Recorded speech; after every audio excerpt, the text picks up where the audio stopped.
할렐루야. 예, 함께하신 주님의 이름으로, 함께하신 여러분들을 주님의 이름으로 축복합니다. 날씨가 많이 추워졌죠.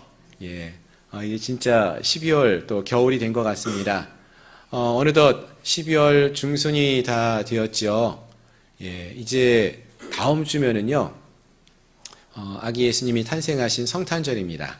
예, 딱 일주일 정도, 8일 정도 남은 것 같습니다.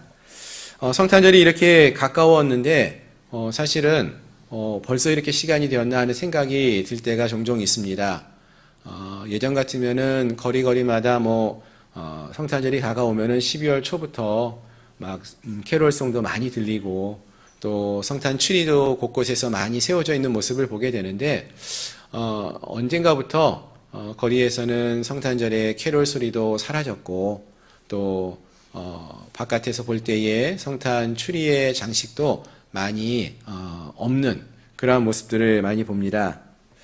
하지만 저희가 어릴 적만 하더라도 좀 달랐던 것 같아요. 그렇죠?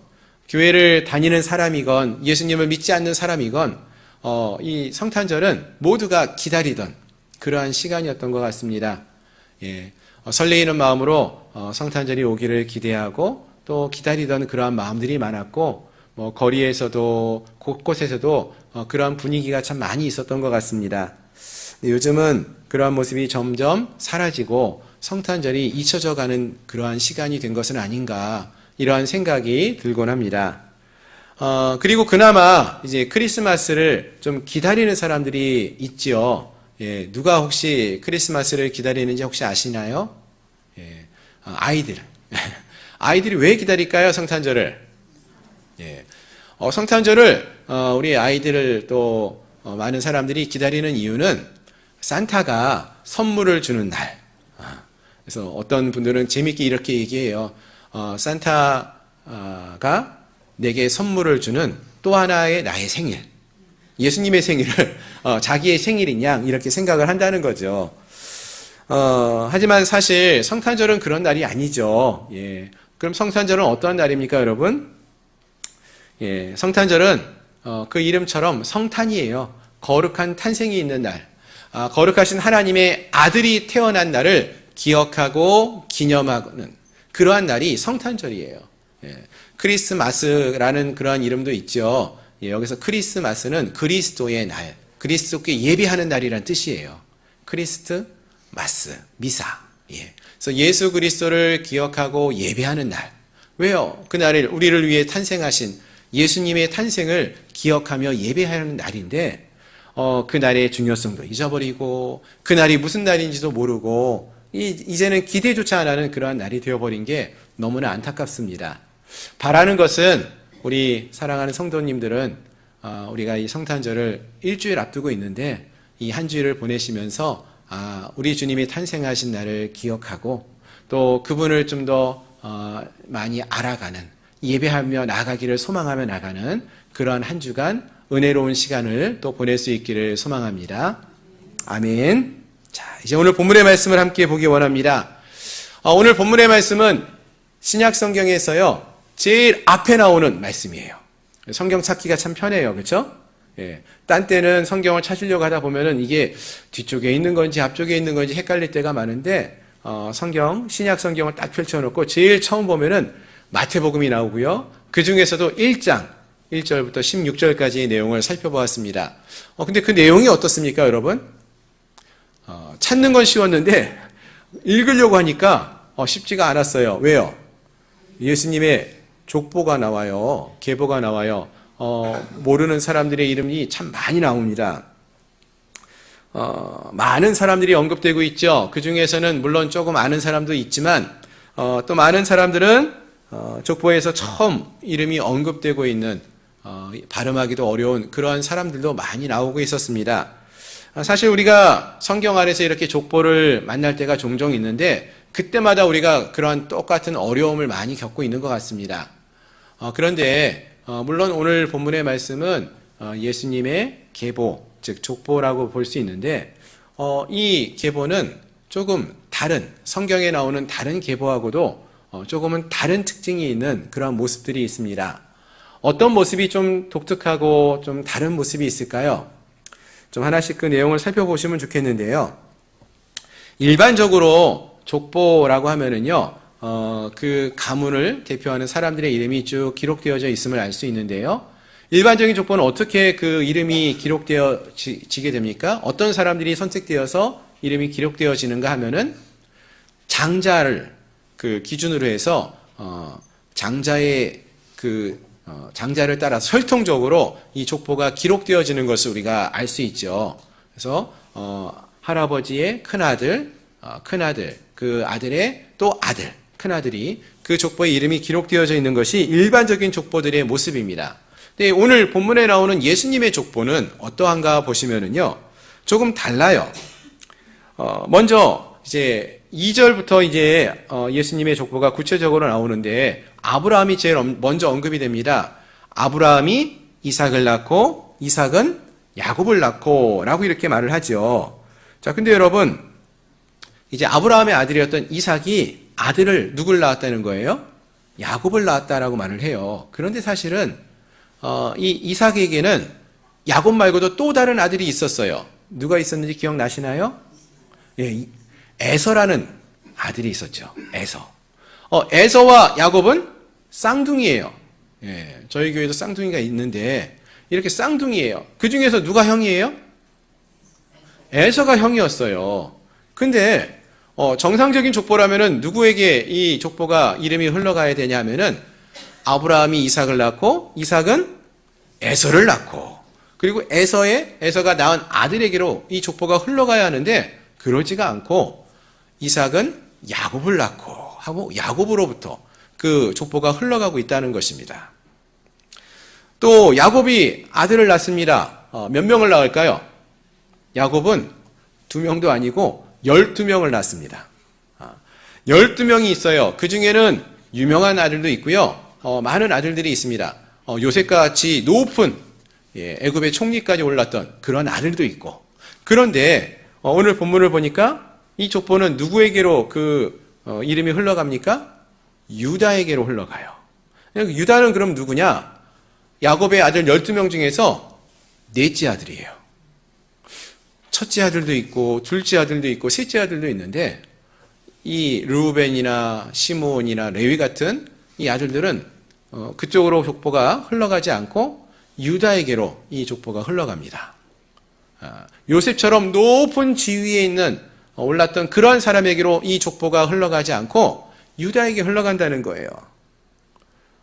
좀 일반적인 족보하고 다르다는 게 우리가 알 수 있겠죠? 또 유다의 아들 또 보면은요, 다말에게서 베레스와 세라를 얻게 되는데요. 이 베레스와 세라 중에서도요, 형은 누구냐면 세라예요. 근데 족보가 흘러가는 걸 보면은 세라가 아니라 베레스에게 그 족보가 흘러가게 됩니다. 이뿐만 아니죠.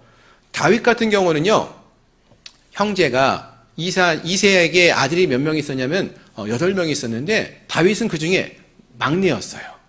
근데 형 엘리압도 있고 다른 형들이 많이 있었음에도 불구하고 그 형에게로 이 족보가 흘러가지 않고 막내인 다윗에게 그 족보가 흘러간다는 것입니다. 1절에 나오는 것처럼 예수님은 다른 이의 가문이 아니라 아브라함과 다윗의 자손이라는 이런 명칭을 가질 만큼 다윗의 족보를 통해서 이 땅에 태어나게 되신다는 것이죠. 결국 이러한 이야기를 쭉 살펴보면은 우리가 알 수 있는 것이요, 이 본문에 나오는 예수님의 족보는 계보는 일반적으로 혈통으로 이루어져가는 그러한 족보가 아니라는 것을 일단은 우리가 알 수 있는 것입니다. 그러면 이 마태복음에 나오는 이 족보는 어떠한 족보를 의미하는 것일까요? 이것은요, 믿음으로 흘러가는 계보예요. 믿음의 계보라는 거예요. 그 가문의 믿음이 어떻게 계승되어져 가느냐, 그 흐름을 보여주는 것입니다. 그래서 그 믿음의 흐름이 아브라함에게서 이삭을 거쳐서 에서가 아닌 야곱을 거쳐서 그리고 유다에게로 그리고 베레스에게로 이렇게 흐르고 있다는 거예요. 짧은 처음에 이 한 구절을 살펴보아도요, 이 흐름이 일반적인 족보의 흐름과는 다르다는 것이 여실하게 우리가 확인해 볼 수 있는 것이죠. 자, 그럼 이 말씀이 우리에게는 어떤 의미가 있을까요? 여러분, 이 말씀을 읽으면서 우리가 큰 은혜를 받을 수 있는 게, 여러분, 사실 우리는요, 혈통적으로 보면은 유대인하고는 별로 상관이 없는 사람들 아닙니까? 이스라엘 가보시면은요, 유대인들하고 우리는 겉모습이 딱 구별이 되어져요. 예. 다르다는 게 느껴집니다. 우리는 혈통적으로는 유대인도 아니고요, 아브라함의 후손도 아니라는 것이죠. 하지만 여러분, 우리는요, 믿음으로는 이 아브라함과 다윗의 그 혈통에 속할 수 있다라는 것입니다. 우리가 어떤 믿음의 삶을 사는지에 따라서 예수 그리스도의 그 믿음의 족보에 우리도 이름을 올릴 수 있다라는 것을 이 말씀을 통해서 우리가 알 수 있는 것입니다. 분명 예수님께서는 아브라함과 다윗의 가문을 통해서 오신 분이시지만 혈통적으로 흐르는 그 족보 가문이 아니라 믿음으로 흐르는 가문이기에 우리도 그 주님의 가문에 이름을 올릴 수 있다라는 것이죠. 따라서 우리가 이 말씀을 읽으면서 기뻐하고 감사할 수 있어야 하는 거예요. 우리가 다시금 우리도 이 예수님의 가문에 이름을 올릴 수 있고 그 가문의 일원이 될 수 있구나라는 것을 알 수 있기 때문에 그런 것입니다. 자, 그리고 또 오늘 이 말씀을 우리가 자세히 좀 살펴보시면은요, 일반적인 족보에서는 찾아볼 수 없는 이름, 그런 사람들을 우리가 찾아볼 수가 있습니다. 어떤 사람들을 찾아볼 수 있는가 보면은 보통은요, 족보에는요, 누구 이름만 올라가는지 아십니까? 남자들의 이름만 많이 올라가요. 예. 족보가 어떻게 흐르는지 장자 또 그 가문의 남자들의 이름을 따라 쭉 흘러가게 됩니다. 그런데 오늘 본문을 보면은 대부분 남자가 등장하긴 했는데 그 중에 여인의 이름들이 종종 나타나고 있어요. 누가 등장하는가 보니까요, 다말이라는 여인도 있고요, 라합, 룻, 그리고 밧세바라는 여인들의 그런 이름들이 등장하고 있습니다. 물론 뒤에 이제 마리아도 나오죠. 자, 그런데 이런 사람들의 공통점이 뭘까요? 물론 여인이고요. 그리고 이방 사람들하고도 깊은 관계가 있었고요. 그리고 무엇보다도 믿음의 모습을 보여주는 그러한 여인들이었다는 것입니다. 그래서 앞에서 말씀드린 것처럼 이 예수님의 족보에는요, 믿음으로 살았던 사람들의 이름이 등장하고 있다는 것입니다. 그리고 또 이방인들도 그 이름을 이곳에 함께하고 있다는 것도 알 수 있는 것이죠. 다말 같은 여인도 이방 여인으로 보여져요. 창세기 보시면은요. 그리고 우리가 잘 아는 것처럼 룻이나 라합은 다 이방 여인. 그러니까 그것을 우리가 성경을 통해서 다 알 수 있죠. 가나안 여인이었고 라합 같은 경우도요. 그리고 룻 같은 경우도 모압 여인이라는 것을 우리가 잘 알고 있죠. 밧세바도 우리아의 부인이었는데 햇사람이었어요. 우리아는. 그러니까 이방인들하고 관련이 있는 사람들이에요. 그렇다면은 이 성경 시대를 배경으로 생각해 보면은요, 그 당시에는 여인들은요, 남자들에 비해서 그 사회적 지위나 위치가 높지를 않았습니다. 더군다나 이들이 이방인과 관련되어 있는 그런 사람들이라고 했으면은 그 위치는 더 낮게 볼 수밖에 없는 것입니다.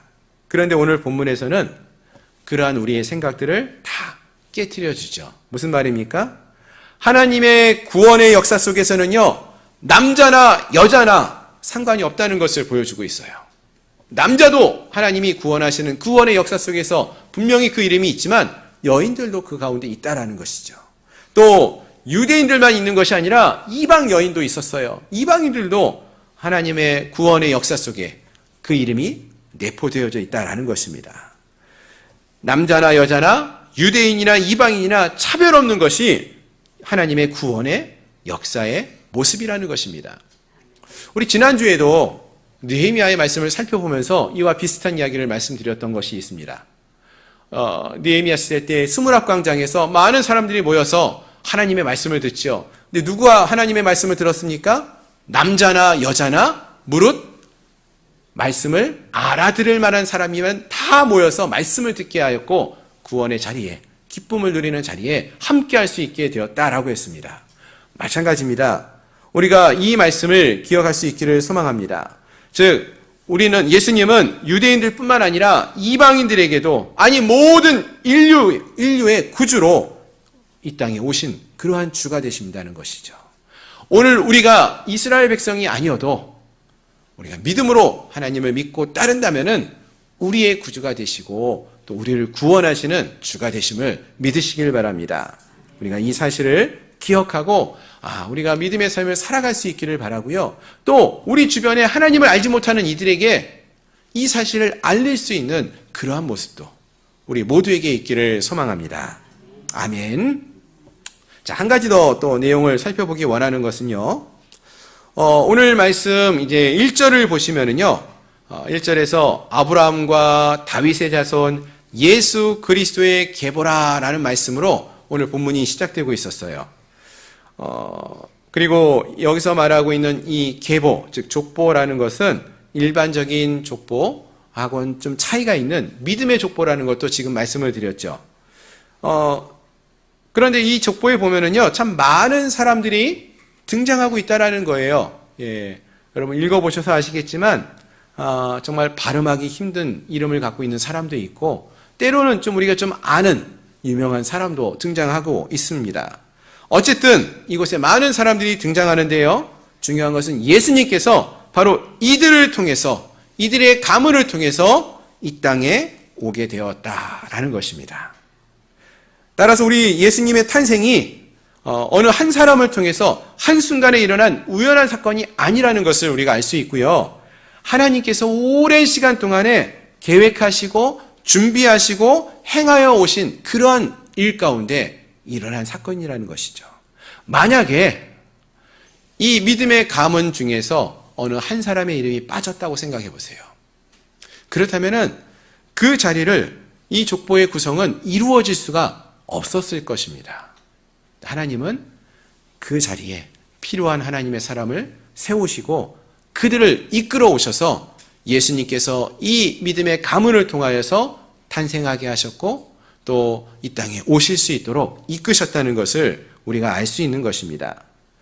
바로 이것을 우리에게 보여주기 위해서 신약 성경의 맨 앞에 마태복음 그것도 1장에서 처음으로 이 예수님의 계보 즉 족보를 알려주시고 또 설명하고 있다라는 것입니다. 자, 이러한 생각을 가지고 이제 오늘 본문 2절을 좀 다시 한번 보시면 좋겠는데요. 자, 2절을 보시면은요. 아브라함이 이삭을 낳고 이삭은 야곱을 낳고 야곱은 유다와 그의 형제들을 낳고 이렇게 말하고 있습니다. 제가 2절 한 절만 읽었죠. 천천히 읽었는데 시간이 얼마나 된 것 같습니까, 여러분? 1분도 안 걸렸어요. 그렇죠? 한 20초 걸렸을까 모르겠어요. 빠르게 읽으면 10초도 안 걸릴 거예요. 근데요, 여러분, 우리가 이렇게 읽어 내려가는 건 빠르게 쉽게 내려가지만 사실은요. 이 말씀을 읽는 그 순간순간 그 가운데는요. 정말 놀라운 일들이 이루어지고 있었다는 사실을 우리가 기억할 수 있어야 한다는 것입니다. 짧은 한 구절 아닌데 아브라함으로부터 이삭을 거쳐서 야곱과 야곱의 아들 세대의 이야기까지 여기는 다 포함하고 있다라는 거예요. 이 말씀을 우리가 이미 알고 있는 성경의 이야기, 성경의 말씀을 좀 덧붙여서 읽는다면은 이렇게 보실 수 있을 거예요. 아브라함이 이삭을 낳기까지 얼마나 많은 일들이 있었습니까, 여러분?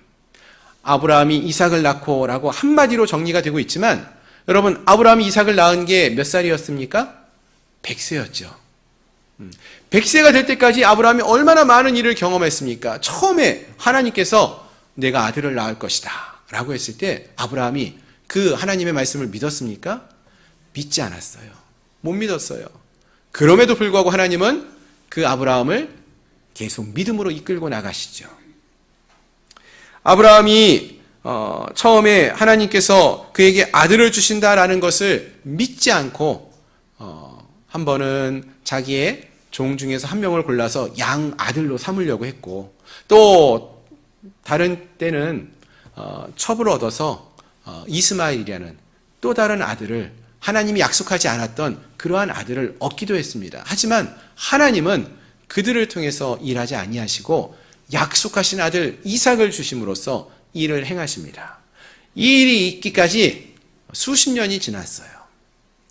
사실 아브라함이 이삭을 낳았다라는 이 말씀 속에는요, 이러한 모든 내용이 포함된 것입니다. 아브라함이 얼마나 처음에는 믿음이 없던 사람인데 그러한 아브라함을 하나님께서 믿음으로 이끌어 오셨는지 그 삶의 여정 하나하나를 다 포함하고 있는 말씀이라는 것입니다. 또 야곱 같은 경우는 어떻습니까? 야곱이요 쌍둥이 동생으로 태어나서 자라났는데 그가 형 에서와 아버지 이삭을 속이고 장자권을 빼앗습니다. 축복권을 받고 도망치게 됩니다. 그리고 어떤 일을 경험합니까? 외삼촌인 라반이 있는 하란으로 가서 그곳에서 정말로 수십 년을 머물면서 약 20여 년의 기간 동안에 마치 종과 같이 아주 처참하고 힘든 그런 시간을 보내요. 그리고 그곳에서 아내들을 얻죠. 결혼을 하고 아내들을 얻어서 그 가운데서 12명의 아들들을 낳게 됩니다. 근데 그 가정 속에서 이 부인들 가운데서의 질투와 시기 또 그러한 다툼들이 얼마나 많이 있었습니까? 그러면서 12명의 아들을 낳았어요. 그 중에 유다가 하나님의 믿음의 가문 안에서 계속적으로 그 믿음을 이어가고 있다라는 것이 바로 이 말씀에 다 포함되고 있다는 것입니다. 야곱은 유다와 그의 형제들을 낳았다. 즉, 이 족보의 말씀들을 하나하나 다 살펴보면은요, 너무나 많은 시간이 필요할 거예요. 제가 예전에 30여 년 전에 신학교 3학년 때, 대학교 3학년 때 이 마태복음의 말씀을 공부했었는데요. 그때 이제 이 말씀을 가르치신 교수님이 지금은 이제 은퇴하셨지만 내수동 교회 담임하셨던 박희천 목사님이라고 계셔요. 그분은 뭘로 유명하시냐면은 하루 종일 정말로 성경을 빠짐없이 매일마다 읽는 분으로 유명하셔요. 하루에 5시간, 6시간씩 매일 성경을 읽으셔요. 근데 그분한테 이제 이 마태복음을 공부하게 됐는데 한 학기 내내 공부하고 나니까 어디까지 공부했냐면 마태복음 1장을 아직까지 끝내지는 못하고 있었어요. 그러니까 1시간, 2시간 공부한 게 아니라 매주마다 2시간씩, 3시간씩 한 과목을 공부하는데 그걸 한 학기 동안 했어요. 근데도 진도가 나가질 않는 거예요. 왜요? 그분은 이 성경 말씀을 읽으면서 매일마다 읽는 그 성경 속에서 할 얘기가 너무나 많으신 거예요. 즉, 이 한 사람 한 사람의 이야기 속에서 아브라함이 이삭을 낳았을 때의 이야기, 이삭이 또 야곱을 낳았을 때의 이야기, 그 가운데 포함되어 있는 많은 이야기들을 다 풀어내면은 끝도 한도 없는 거예요. 그러한 시간들이 있었어요. 사실 그 당시에 저는요, 그 말씀을 들으면서 이 교수님은 도대체 왜 이렇게 진도를 안 나가냐. 마태복음에 1장만 있는 게 아니라 2장도 있고 28장까지 다 공부해야 되는데 한 학기 내내 1장을 끝내지를 못하고 마쳤으니 이게 무슨 내용이, 이게 무슨 강의가 이런가, 이런 생각을 하고 있었어요. 근데 지금 와서 이 말씀을 다시 읽고 묵상하면서 설교를 준비하는데 어떤 마음이 느껴지냐면은 그 교수님의, 그 목사님의 마음이 조금은 이해가 되는 거예요. 하나님께서 이 한 영혼을 얼마나 소중히 여기시면서 이 예수 그리스도가 이 땅에 오시기까지 얼마나 많은 일을 계획하시고 준비하시고 이끌어 오셨는지를 볼 수 있었다라는 것입니다.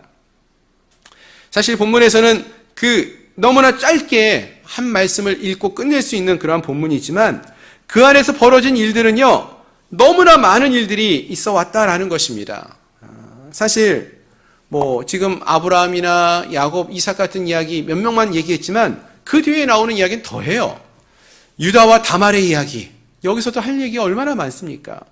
라합과 라합의 이야기나 보아스와 룻의 이야기, 다윗과 바세바와 관련된 이야기, 솔로몬에 관한 이야기, 르호보암에 관한 이야기, 아마 이들의 삶의 자리에 이야기를 하자면은 한도 끝도 없을 거예요. 그러나 기억할 수 있는 것은 이들이 살아온 삶의 자리, 각각의 상황과 환경은 다를 수 있겠지만 하나님께서는 그러한 영혼들 하나하나를 붙들어 주셨고 계속해서 이끌어 오셨다라는 거예요. 이들의 삶을 돌아보면은요, 그들은 모두가 죄악된 삶이고 실패한 인생들이 될 수밖에 없는 자들이었어요. 그러나 하나님께서는 그러한 자들을 이끌어 주셔서 믿음으로 회복시켜 주시고 그 가문이 믿음의 가문으로 흘러갈 수 있도록 이끌어 주셨다라는 것입니다. 심지어 나라가 멸망한 그 순간까지도 하나님은 그 가문을 놓치지 아니하시고 믿음의 가문으로 서갈 수 있게 인도해 오셨습니다. 왜요? 정말로 자격 없는 그들을 주님이 사랑하셨고 그래서 그들을 이끌어 오셨다라는 거예요. 그렇습니다. 사실 우리가 이 말씀을 읽으면서 많은 생각을 할 수 있습니다. 이 한 사람의 이름이 짧게 언급되고 있지만 그 안에는 놀라운 일들이 너무나 많은 모습들이 벌어지고 나타나고 있었다는 것이죠. 그리고 많은 경우는 그들의 죄악된 모습이 너무나 많이 나타나 있습니다. 연약한 모습들이 많이 있어요. 그럼에도 불구하고 우리 하나님께서는 그들을 구원하기 위해서 그들을 이끌어 가시는 은혜를, 놀라운 은혜의 사역을 행하셔서 그들을 믿음으로 이끌어 가셨다라는 것입니다. 그렇습니다. 우리는 지금 이 족보를 보면서 짧은 시간 동안 그 이름을 읽고 넘어갈 수 있을 거예요. 하지만 한 사람 한 사람이 살아왔던 그 삶의 여정을 돌아보면은 이러한 수많은 사건들을 거쳐서 마침내 예수님에게까지 그 족보가 이어졌고 예수님이 이 땅에 탄생하셨다는 사실을 우리가 알 수 있는 것입니다. 또 이 족보에 등장하는 많은 사람들의 이름을 찾다가 보면은요, 굳이 예수님의 족보에 이런 사람들의 이름을 적을 필요가 있을까? 라고 생각되는 사람들도 있어요. 사실 훌륭한 사람들의 이야기만 적어도 업적을 기록만 해도 부족할 텐데 예수님의 족보에는 그러지 않고요. 부끄러운 삶을 살았던 인물도 있고요. 또 굳이 이름이 들어가지 않아도 될 그렇게 보이는 사람들의 이름들까지도 다 기록하고 있어요. 왜 기록했을까요? 중요한 것은 그러한 자들의 일생 속에서 일하신 분이 바로 하나님이셨다는 것입니다. 그들은 죄인이고 그들은 부족하고 연약하고 쓰러지는 자들이지만 우리 하나님께서는 그들을 포기하지 아니하시고 이끌어 주셔서 마침내는 하나님이 약속하신 아들 예수 그리스도가 이 가문을 통하여 이 족보를 통하여서 이 땅에 태어나게 하시고 우리를 구원하시기 위해서 이 놀라운 은혜를 베풀어 주셨다라는 것을 보여주신다는 것입니다. 아멘? 믿으십니까? 예. 여러분, 이것이요, 이 족보에 나오는 이 사람들의 이야기로 끝나지 않고 오늘 우리에게도 동일하게 적용되어진다는 것입니다. 여러분 생각해 보세요. 우리 하나님께서는 지금 우리의 삶 속에서도 그와 같이 역사해 오셨어요. 어떻게 해요? 나와 같이 부족하고 연약한 자를 하나님이 포기하지 아니하시고 또 다른 믿음의 사람들을 통해서 우리가 주님을 알게 하시고 이 자리까지 이끌어 오신 분이 우리 주님이십니다. 그래서 우리가 이 주님의 족보에 믿음의 가문에 우리가 이름을 걸 수 있도록 오늘 이 자리까지 이끌어 주신 분이 우리 주님이라는 것입니다. 여러분 오늘 말씀 읽다가 보면은요 이런 사람이 나와요. 아비훗, 엘리야김, 아소르. 여러분 이 사람들 이름 아십니까? 들어보셨나요? 역사 속에서는요 그렇게 유명한 사람들이 아니에요. 그럼에도 불구하고 하나님은 그러한 사람들을 통하여서 예수님이 이 땅에 오시도록 이끌어 주셨어요. 우리가 이 세상을 살아가면서 이 사회 속에서 우리는 이름이 많이 알려져 있는 유명한 정치인이나 그러한 사람들이 아니지요. 그러나 그럼에도 불구하고 우리를 위해서 주님이 오셨고 우리를 통해서 이 예수 그리스도가 이 땅에 다른 이들에게도 알려지기를 소망하고 계시다라는 것입니다. 이름 없는 이 믿음의 사람들, 이름 없는 우리를 통해서 그 일을 주님이 이루어 가신다라는 것입니다.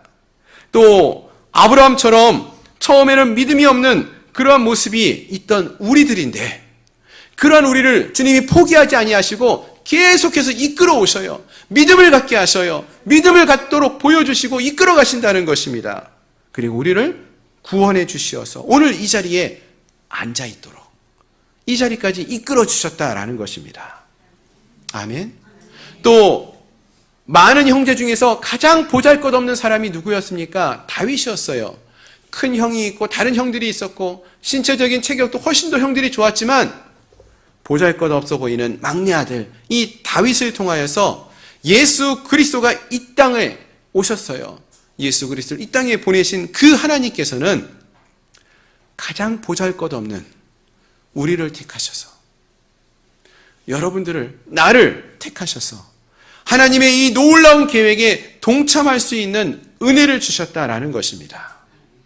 그리고 또 다말이나 라합이나 룻이나 밧세바와 같이 어찌 보면은 이 복음의 언약의 외인이었던 우리는 유대인도 아니고 우리는 다윗의 후손도 아니었지 않습니까? 그런데 그러한 약속의 외인이었던 우리를 불러서 하나님의 놀라운 은혜를 경험하는 백성이 되게 하신 그분도 우리 하나님이 되신다라는 것입니다.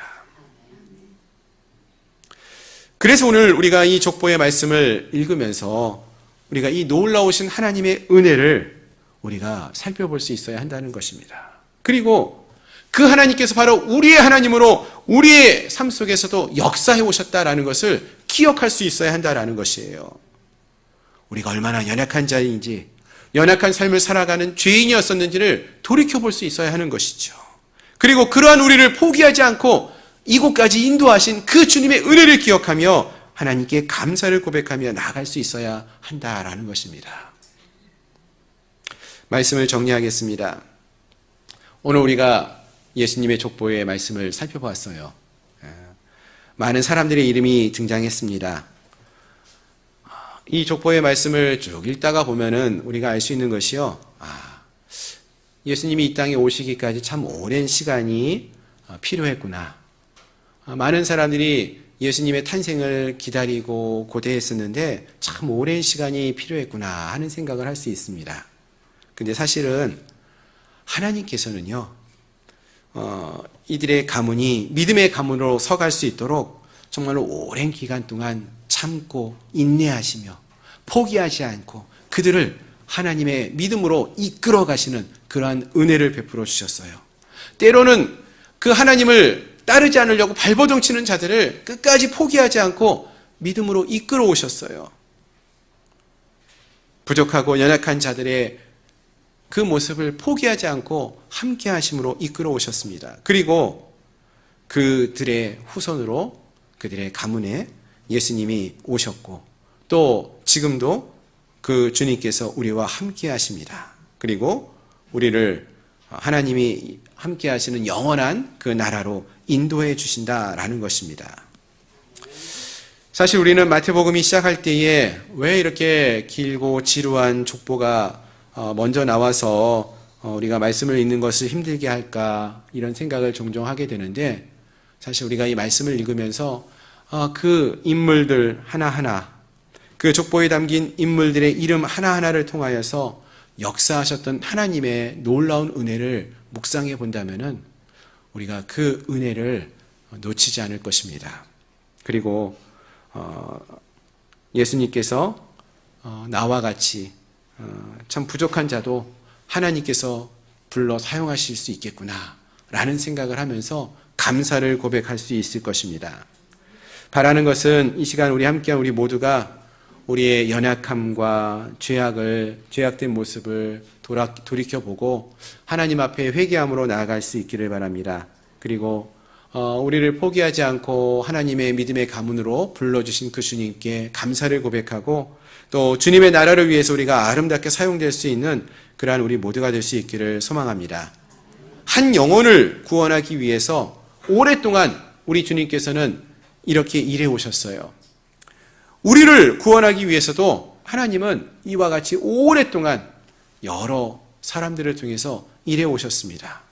그리고 이제는 우리를 통해서 한 영혼, 다음 세대를 믿음의 가문으로 세워갈 수 있도록 이끌어가기 원하시고 계시다라는 것입니다. 그 하나님을 오늘 이 말씀을 통해서 살펴보시고 그 하나님이 우리의 하나님으로 역사하시어서 우리를 포기하지 않고 이끌어 주시기 위해 이 땅에 오신 그 주님을 우리의 주로 영접하고 주님과 함께하는 믿음의 삶을 살아가는 저희 모두가 되기를 소망합니다. 기도하겠습니다.